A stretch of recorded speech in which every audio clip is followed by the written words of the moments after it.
पत्रकार बंधु का बहुत धन्यवाद। मैं तो सोच रहा था हर दिन करूँगा, लेकिन किसी कारणों से प्रेस क्लब अवेलेबल नहीं होता है, पता लगा कि बुक है। बाकी समय में फील्ड में थे तो ज़्यादा बात नहीं हो पाई। तो बहुत सारे इशू हमने तैयार किए थे, मैंने आपसे पिछली बार कहा भी था कि रखूँगा आपके सामने, उन्हीं को लेके आज प्रेस वार्ता मैं शुरुआत करता हूँ। गोरखपुर सदर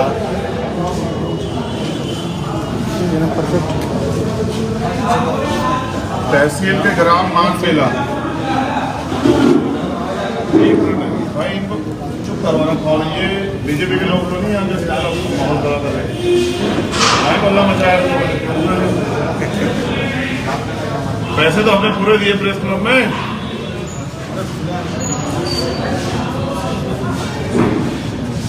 देखो जो भी लोग उनसे कहो कि चुप हो जाए। लाइव है, देखो लाइव में तो लोग डिस्टर्ब कर रहे हैं, तो लाइव है सर। चलिए, तो गोरखपुर सदर तहसील के ग्राम मानबेला एवं पोखर भिंडा किसानों की एक समस्या है जो 2004 से चली आ रही है। 83.587 हेक्टेयर जमीन है जो जबरन अधिग्रहण की गई। ये मुख्यमंत्री का जिला, जब वो मुख्यमंत्री नहीं थे उन्होंने वादा किया किसानों के बीच जाके कि हम इसको अधिग्रहण को रोकेंगे। बाकायदा उनकी प्रेस में जो उन्होंने बयान दिया वो मेरे पास है, और प्रधानमंत्री भी वहाँ सभा किए थे। प्रधानमंत्री गए, वहीं से जवाब दिया था कि हम 56 इंच के सीने वाले लोग हैं। वो भाषण प्रधानमंत्री में यही था। किसानों की आजीविका का एकमात्र साधन थी वो जमीन, जिसको जबरन अधिग्रहण कर लिया गया।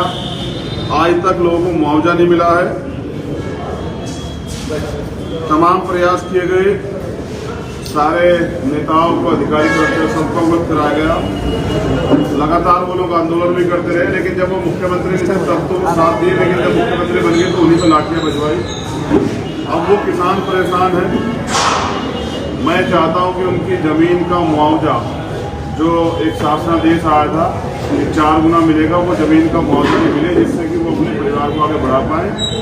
बहुत सारे तो ऐसी जमीनें जिसपे पक्के मकान बने हुए जो अधिग्रहण की गई।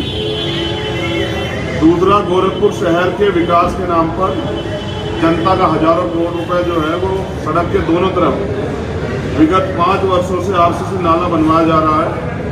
अब ये बड़ा नाला है जो पिछले 5 साल में नहीं बना।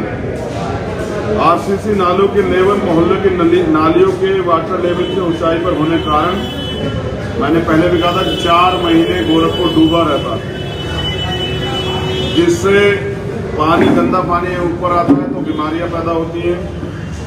आम जनता परेशान है। जैसे हेडियागढ़ है, विष्णुपुरम में प्रीत विहार है, राजनगर है, ऐसे सारे मोहल्ले डूबे रहते हैं। आम आदमी का जीवन जो है वो नरकीय हो गया है। वो किसी तरह से इससे निजात चाहता है। हम जितेंद्र साहब पर बात कर रहे हैं, और गजब की बात तो ये है, मुख्यमंत्री जी के बिल्कुल मठ से 350 मीटर पे 1.5 फीट पानी भरा हुआ है गलियों में, लेकिन मुख्यमंत्री जी को शायद उनकी तकलीफ दिखाई नहीं देती। हम लोग प्रयास कर रहे हैं कि ये मुद्दा बड़ा मुद्दा बने, जिससे कि इसका काम। गोरखपुर शहर में सड़कों को चौड़ा करने के नाम पर सड़कों के दोनों तरफ की हजारों दुकानों को तोड़कर छोटे व्यवसाय और दुकानदारों को उनकी आजीविका से वंचित कर दिया गया है। उनके परिवार को भुखमरी की स्थिति का सामना करने के लिए बाध्य किया गया है, तथा लाखों हरे छायादार वृक्षों को काट दिया गया। आजीविका से वंचित जो लोग हैं परेशान हैं। बड़े बड़े धन पे उन दुकानों को बेचा जा रहा है, इससे व्यापारियों का बड़ा नुकसान हुआ है। ये एक बड़ा मुद्दा है। बड़ा व्यापारीगण जो है इससे कष्ट में है। हम उनके मुद्दों को चाहते हैं कि प्राथमिकता जो है मीडिया के साथियों द्वारा दी जाए। मुख्यमंत्री की संस्थाओं के अध्यक्ष एवं check signing authority Uday Pratap Singh के पुत्र एवं गोरखपुर विश्वविद्यालय के पूर्व कुलपति विजय कृष्ण सिंह के कार्यकाल के दौरान विश्वविद्यालय में खुलेआम एक विशेष जाति के लोगों की ज्यादातर शैक्षणिक पदों पर भर्तियां की गई, जिससे सभी वाकिफ हैं। और वो मीडिया ने 2 दिन पहले छाप दिया था कि लिस्ट जारी होगी। ये गोरखपुर में कानून व्यवस्था और पारदर्शिता। गोरखपुर का यूथ वर्ष 2002 की तरह आज बेरोजगारी के दम से पीड़ित है, जिसके कारण से उनको हताश और अपने भविष्य को लेकर चिंता और भय का माहौल है। गोरखपुर का यूथ इस बार परिवर्तन के लिए उतावला है और मुख्यमंत्री जब भी कोई नौजवान सड़कों पर रोजगार मांगने आते हैं तो उनको लाठी से पीट देते हैं। तो मैं गोरखपुर के यूथ की तरफ से भी कह रहा हूँ कि ये अन्याय गोरखपुर की जनता बर्दाश्त नहीं करेगी। बेसिकली यूथ वो इस बार सरकार को चुनाव में सबक सिखाएंगे। गोरखपुर शहर में जैसा मैंने आपसे कहा लेट होने का परिणाम ये था कि जाम की समस्या बहुत बुरी थी और इस पर बड़ा काम होना चाहिए। सरकार नहीं कर पाई, सरकार तो फेल रही। हमें अवसर मिलने में हम इसको करेंगे। गरीब और मेहनत वर्ग के लोग महंगाई से त्रस्त हैं। जनता के हित में सरकार ने कोई काम नहीं किया। एक जो बहुत महत्वपूर्ण मुद्दा जो मैं आपके सामने रख रहा हूँ, मैं चाहता हूं कि ये चुनाव के ऊपर सबसे बड़ा मुद्दा है। एक मुद्दा मैंने पहले उठाया था कि यहाँ के जो एसएसपी हैं, मैंने चुनाव को पत्र लिखा कि आप उनको हटा दीजिए, उनके होते निष्पक्ष चुनाव नहीं होगा। क्योंकि मैं प्रत्याशी भी हूँ। मुख्यमंत्री जी सत्ता धनबल का प्रयोग कर रहे हैं। मैंने आपको बताया किस तरह से मकान खाली करा गया। उससे बड़ी बात ये आप नोटिस करें, गोरखपुर के एसएसपी को तो नहीं हटाएगा, लेकिन एक अधिकारी और हैं जो गोरखपुर शहर विधानसभा 322 के जोनल मजिस्ट्रेट रमेश बाबू गुप्ता जी, अपर आयुक्त एवं अपर निबंधक सहायक सहकारिता वर्ष 2017 से ही निदेशालय स्तर के अधिकारी हैं। उनको नियम विरुद्ध तरीके से संयुक्त आयुक्त एवं संयुक्त निबंधक सहकारिता गोरखपुर मंडल के जूनियर पद पर तैनाती की गई है। वरिष्ठ पदाधिकारी होने के बावजूद भी उन्हें जूनियर पदनाम से वेतन देकर वित्तीय अनियमितताओं किया जा रहा है और जोनल मजिस्ट्रेट के नियुक्ति आदेश में भी जूनियर पदनाम संयुक्त आयुक्त एवं संयुक्त निबंधक सहकारिता गोरखपुर मंडल गोरखपुर से ही गोरखपुर शहर विधानसभा के जोनल मजिस्ट्रेट रमेश बाबू गुप्ता अपर आयुक्त एवं अपर निबंधक सहकारिता की चुनाव ड्यूटी लगाई गई। इससे पूरी तरह से स्पष्ट है कि गोरखपुर शहर विधानसभा चुनाव में अपनी हार को देखते हुए सत्ता पक्ष सिर्फ धांधली करने के लिए निदेशालय स्तर के अति वरिष्ठ अधिकारी को गोरखपुर शहर विधानसभा 322 से जोनल मजिस्ट्रेट के रूप में तैनात किया है। जिला निर्वाचन अधिकारी जिला गोरखपुर से गोरखपुर शहर के जोनल मजिस्ट्रेट रमेश गुप्ता को चुनाव प्रक्रिया हटाने के लिए पत्र भेजकर मैंने अनुरोध 2 दिन पहले किया, अभी तक कोई कार्रवाई नहीं हुई। रमेश बाबू गुप्ता जो सीनियर अधिकारी हैं, जो अपर आयुक्त एवं अपर निबंधक सहकारिता हैं, उनको संयुक्त आयुक्त एवं संयुक्त निबंधक सहकारिता के तौर पे यहाँ लंबे समय से काबिज किया गया। वो पहले भी 2 बार यहाँ पोस्टिंग रख चुके हैं, मुख्यमंत्री के करीब हैं। उन्होंने ही नोटबंदी के समय सबको ना था, आरबीआई का आदेश था कि भाई कोई पैसा निकाल के नहीं देगा, उन्होंने मुख्यमंत्री को पैसा निकाल के दिए। वो उनके खास आदमी हैं, उनको यहाँ शहर विधानसभा का जोनल मजिस्ट्रेट बनाया हुआ, वो यहाँ धांधली करवा रहे हैं। ये धांधली हम लोग नहीं सहेंगे। मेरी चुनाव आयोग से अगर वो कहीं है, दिख तो नहीं रहा है क्योंकि यहाँ बड़े बड़े बैनर पोस्टर लगे, हम 4-4 दिन 6-6 दिन परमिशन मांग रहे हैं, हमें परमिशन नहीं दी गई। रोड शो की परमिशन भी 1 दिन पहले दी गई कि हमारा जो रोड शो फ्लॉप हो जाए, जैसा जनता ने नहीं होने दिया। तो ऐसे अधिकारी अगर यहाँ रहेंगे तो मैं ये जानता हूँ कि चुनाव फेयर नहीं होगा। मैं अगर चुनाव आयोग कहीं है और उसको सुनाई देता हो, उसको दिखाई देता हो, तो मैं अपील करता हूं कि वो ऐसे अधिकारी को तत्काल यहां से हटाए, जिससे कि कल चुनाव फेयर हो सके 3 तारीख को। अदरवाइज वो धांधली कराएंगे और इस धांधली के खिलाफ फिर हम सड़कों पर आंदोलन करेंगे चुनाव वाले दिन। ये चलेगा नहीं। मैं मांग करता हूं कि इनको हटाया जाए। ऐसे ही विधानसभा चुनाव 2022 में सत्ता पक्ष द्वारा गोरखपुर में सिर्फ धांधली कराने के लिए तैनात किए गए अधिकारी को गोरखपुर हटाए जाने के लिए पूर्व में भी मैंने पत्र लिखा था। विपिन टांडा जी के लिए एसएसपी है, उन पर कोई कार्रवाई नहीं हुई। उनके लोग जाके हमारे लोगों को धमकाते हैं। ये अन्याय है, लोकतंत्र की हत्या है। और जो गोरखपुर मंदिर के महंत है, वर्तमान मुख्यमंत्री, उनका कहना है मैं क्षत्रिय जाति में पैदा हुआ हूँ, उन्हें गर्व है। यह कथन मुख्यमंत्री की घोर जातिवादी मानसिकता को प्रदर्शित करता है। ये हिंदू धर्म के सन्यासी परंपरा के विरुद्ध बयान है। जो मुख्यमंत्री संत होके खुद को योगी कहते हो और मुख्यमंत्री फिर वो अपनी जाति पे गर्व करते हैं और ये कहते हो कि मुझे गर्व है, और इसका मतलब वो अपनी जाति को बढ़ावा देते हैं, जैसा कि भर्ती प्रक्रिया में देखा गया, जैसा कई जगह न्याय पे वो अपनी जाति के लोगों के प्रति समर्पित हो जाते हैं। तो ऐसे मुख्यमंत्री को जनता इस बार जवाब देने जा रही है। गोरखपुर में मैं मुद्दों पे चुनाव लड़ रहा हूँ। मेरा विश्वास है, मेरे पास इन सब के एविडेंस है। अगर आप कहेंगे तो मैं एविडेंस लिख करके आपको दिखा दूंगा कि गोरखपुर में मुख्यमंत्री हार के डर से धांधली करवाने का प्रयास कर रहे हैं। गोरखपुर की जनता मन बना चुकी है कि इस बार मुख्यमंत्री जी की यहाँ से विदाई तय हो। कल से रोड शो के बाद गर्मी बढ़ी हुई है। एक हमारे फ़ोन पे एक मैसेज भी आया है। अब हम ये नहीं जानते कि वो सत्य है झूठ है, ये जानकारी हमें नहीं है, लेकिन कोई हमें मैसेज भेजे हैं, कहे कि हम मुख्यमंत्री के पीए लिख रहे हैं, आपके लिए फायदे का सौदा है, आप हमसे बात कर लीजिए। अब मैं आपके सामने रख देता हूँ बकायदा नंबर, आप देख लीजिए ये कौन साहब हैं, ये कोई झूठ किसने भेज दिया है या मुख्यमंत्री जी डर गए हैं जो इस तरह की चीजें जो है हरा रहे हैं। हमें उनसे बात करने की कोई जरूरत नहीं, क्योंकि हम चुनाव जीत रहे हैं, तो हमें उनसे बात करने की कोई जरूरत नहीं है। आपके सामने है, मीडिया के लोग इस पर ध्यान दें।